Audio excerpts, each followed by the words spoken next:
नमस्कार, आप देख रहे हैं नमो भारत न्यूज। आपके साथ मैं हूं तुषार शर्मा। दोस्तों, बिहार विधानसभा चुनाव के बाद अब पूरे देश की नजर अप्रैल मई में होने वाले 4 राज्यों असम, केरल, तमिलनाडु व पश्चिम बंगाल तथा केंद्रीय शासित प्रदेश पुदुचेरी के चुनावों पर है। इनमें से पश्चिम बंगाल का चुनाव कई मायनों में देश की राजनीति को प्रभावित करने वाला होगा। राष्ट्रीय पटल पर विपक्ष की कद्दावर नेताओं में से एक ममता बनर्जी जहां एक और अपनी साख की लड़ाई लड़ेंगी, वहीं 2019 के लोकसभा चुनाव में 42 में से 18 सीटें हासिल करने वाली भाजपा इसे नाक की लड़ाई बना चुकी है। 10 साल पहले तक जो भाजपा पश्चिम बंगाल में अप्रासंगिक मानी जाती थी, वह आज प्रमुख विपक्ष की भूमिका में मजबूती से खड़ी है। वह अब बंगाल पर ममता बनर्जी से पहले 34 साल तक राज करने वाली वाम दलों और उसकी सहयोगी कांग्रेस को अप्रासंगिकता की ओर धकेलती दिखाई दे रही है। जी हां दोस्तों, आपने बिल्कुल सही सुना। तो दोस्तों, इसे लेकर एक सबसे बड़ी खबर सामने आ रही है। खबर आपको बताऊंगा दोस्तों, उससे पहले आप ये बताइए कि आप पश्चिम बंगाल में कौन सी पार्टी को सत्ता में लाना चाहोगे, और साथ ही आप ये भी बताइए कि जिस तरह से आप देख रहे हैं कि पश्चिम बंगाल में पीएम किसान सम्मान निधि योजना को शुरू किया जा रहा है। जैसा आप देख रहे हैं कि वहां पर जो अवैध बांग्लादेशी रहते हैं, कई उनके नकली वोटर आईडी कार्ड बनवाए जा रहे हैं। क्योंकि आप देख रहे हैं कि बंगाल में जो चुनाव है वो सर पर हैं, तो इसके मद्देनजर रखते हुए जो अवैध बांग्लादेशी रहते हैं वहां पर उनके नकली वोटर आईडी कार्ड बनवाए जा रहे हैं। उसके मद्देनजर ये जो किसान योजना शुरू हुई है, वहां पर इसके मद्देनजर रखते हुए किसानों के अकाउंट में पैसा डाला जाएगा। तो कहीं ये जो किसान हैं, ये भी सरकार के किसान तो नहीं हैं, ताकि पैसा डालने के बाद ममता सरकार इसका फायदा उठा सके। दोस्तों, इस पे आपके क्या विचार हैं, ये आप हमें नीचे दिए गए कमेंट बॉक्स में लिखकर जरूर बता दें। और साथ ही आपसे मेरी गुजारिश है कि आप इस वीडियो को अंत तक देखें, क्योंकि इस वीडियो में हम आपको बताएंगे कि आखिर ममता ने क्या ऐलान किया है बंगाल में। जी हाँ दोस्तों, आप जरूर देखिए, और साथ ही आपसे मेरी गुजारिश है कि आप इस वीडियो को जल्दी से लाइक और शेयर कर दें, ताकि ये सूचना भारी मात्रा में लोगों तक पहुंचे। तो बिना समय को गवाए हम शुरू करते हैं कि एक तरफ जहां केंद्रीय सरकार की महत्वाकांक्षी योजना प्रधानमंत्री किसान सम्मान निधि योजना पश्चिम बंगाल में शुरू होने जा रही है। मुख्यमंत्री ममता बनर्जी ने सोमवार को इसका ऐलान करते हुए कहा कि इस योजना को लागू किए जाने से राज्य सरकार को कोई दिक्कत नहीं है। उन्होंने केंद्रीय सरकार से ऐसे लोगों को ब्यौरा मांगा है जिन्होंने वेबसाइट के जरिए खुद का रजिस्ट्रेशन करवाया है। बनर्जी ने कहा कि केंद्रीय सरकार चाहे तो राज्य सरकार के खातों में पैसा न भेजकर सीधे किसानों के अकाउंट में भेज सकती है। हालांकि पहले उन्होंने धनराशि का भुगतान राज्य सरकार के माध्यम से किए जाने की शर्त रखी थी, लेकिन अब अपनी शर्त को वापस लेते हुए पैसा सीधे किसानों के अकाउंट में डालने की अपील की है। ममता सरकार के इस फैसले के बाद केंद्र ने कहा कि राज्य द्वारा दी जाने वाली किसानों की लिस्ट को वेरीफाई किया जाएगा। और गौरतलब है कि पीएम किसान योजना के तहत अब तक 11 करोड़ 4 लाख किसानों का रजिस्ट्रेशन किया जा चुका है।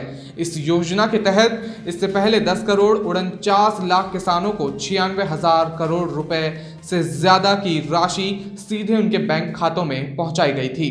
इस योजना का सालाना बजट लगभग 75,000 करोड़ रुपए है। आपको बताते चलते हैं कि पीएम किसान सम्मान निधि योजना के तहत सरकार किसानों के बैंक खातों में हर साल 6,000 रुपए जमा करती है। ये योजना पहले पश्चिम बंगाल में लागू नहीं थी। जी हाँ दोस्तों, तो दोस्तों यही सोचने वाली बात है। आपके जहन में क्या विचार आते हैं, ये जरूर आप हमें नीचे दिए गए कमेंट बॉक्स में लिखकर जरूर बता दें। तो दूसरी तरफ अगर हम बात कर लेते हैं कि पश्चिम बंगाल के मुस्लिम बहुल जिले मुर्शिदाबाद में महात्मा गांधी राष्ट्रीय ग्रामीण रोजगार गारंटी अधिनियम 2005 यानी कि मनरेगा योजना में धांधली की खबर सामने आई है। हिंदुस्तान टाइम्स की रिपोर्ट के मुताबिक प्रशासन द्वारा जारी आंतरिक जांच में पता चला है कि स्थानीय टीएमसी नेता ने मनरेगा स्कीम को चूना लगाते हुए अपने बांग्लादेशी रिश्तेदार को 7 लाख रुपए भेजे थे। जी हां दोस्तों, आपने बिल्कुल सही सुना। आपको बता दूं कि आरोपित टीएमसी नेता और नाबाग्राम ब्लॉक में ग्रुपशला ग्राम पंचायत के उप प्रमुख शमसुल अफरीन ने मनरेगा से पैसा इकट्ठा करने के लिए अपने रिश्तेदारों के नाम से फर्जी जॉब कार्ड बनवाए थे। कथित तौर पर अरफीन ने समान लाभार्थियों के नाम के वेरिएंट का उपयोग करके नकली जॉब कार्ड बनवाए और एटीएम कार्ड का उपयोग करके बैंक और डाकघरों से पैसे निकाले। जी हां दोस्तों, आपने बिल्कुल सही सुना। आपको बता दूं कि हिंदुस्तान की रिपोर्ट के अनुसार उसने धोखाधड़ी से प्राप्त धन अपने रिश्तेदारों को ट्रांसफर कर दिया था, जिनमें से 13 बांग्लादेशी नागरिक थे। सोचने वाली बात है दोस्तों, जैसा आप देख रहे हैं कि किस तरह से धांधलेबाजी हुई है, उसके मद्देनजर रखते हुए ये तमाम बातें वहां से सामने आ रही हैं। आपको बता दूं कि लिखित शिकायत के बाद एक पूर्व खंड विकास अधिकारी ने आंतरिक जांच की और पाया कि ग्रुपशला ग्राम पंचायत के उप प्रमुख और अन्य कर्मचारी सदस्य धन के दुरुपयोग में शामिल थे। पूर्व वीडियो ने अरफीन और अन्य के खिलाफ शिकायत दर्ज की, जिसके बाद दिसंबर 2019 में नवाग्राम पुलिस स्टेशन में एफआईआर दर्ज की गई थी। वर्तमान बीडीओ पंकज दास के अनुसार भारतीय दंड संहिता की धारा 34, 406, 409, 420 और 486 के तहत मामला दर्ज किया गया। अधिकारियों ने कहा कि प्राथमिक दर्ज होने के बाद अरफीन ने अग्रिम जमानत के लिए कलकत्ता उच्च न्यायालय का रुख किया। अदालत ने याचिका खारिज कर दी, लेकिन आरोपित अरफीन को गिरफ्तार नहीं किया गया। एक पुलिस अधिकारी ने गिरफ्तारी का आश्वासन देते हुए माना कि कुछ कर्मचारियों की मदद से अरफीन ने सरकारी धन का गबन किया। मामले के बारे में बात करते हुए टीएमसी के प्रवक्ता अपूर्व सरकार ने कहा कि अगर उप प्रमुख सरकारी धन के कथित गबन में शामिल हैं तो प्रशासन को उसके खिलाफ कानूनी कार्रवाई करने का अधिकार है। हम उसमें ढाल नहीं बनेंगे। बांग्लादेशियों को लाभ पहुंचाने के लिए सरकारी धन के दुरुपयोग पर कड़ी प्रतिक्रिया व्यक्त करते हुए कांग्रेस अध्यक्ष मीर बादाम अली ने कहा कि कुछ कर्मचारियों की मदद से अरफीन ने सरकारी धन का गबन किया। कुछ लाभार्थी नाबालिग भी हैं और टीएमसी नेता ने बांग्लादेशी नागरिकों को केंद्र सरकार की एक परियोजना से पैसा बनाने में मदद की।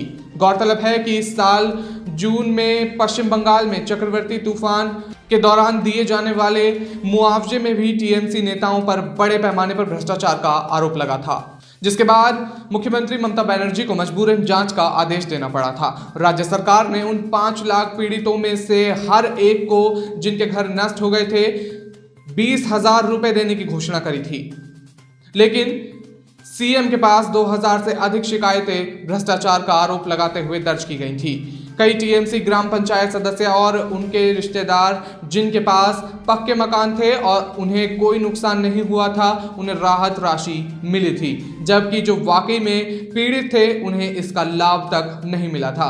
कुछ टीएमसी नेताओं ने बिना किसी नुकसान के भी इसका लाभ उठाया और इसे यह कहते हुए जायज ठहराया कि राहत नागरिकों के बीच वितरण के लिए ही तो है, इसलिए उन्होंने भी इसका लाभ उठाया।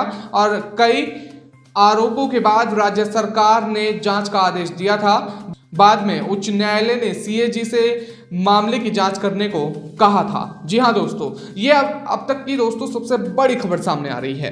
तो आपसे मेरी गुजारिश है कि आप इस वीडियो को दोस्तों जल्दी से लाइक और शेयर कर दें, ताकि ये सूचना भारी मात्रा में लोगों तक पहुंचे। क्योंकि जैसा आप देख रहे हैं कि बंगाल में जो चुनाव हैं वो आने ही वाले हैं और पूरे भारत की नज़र इस समय बंगाल चुनाव पर है।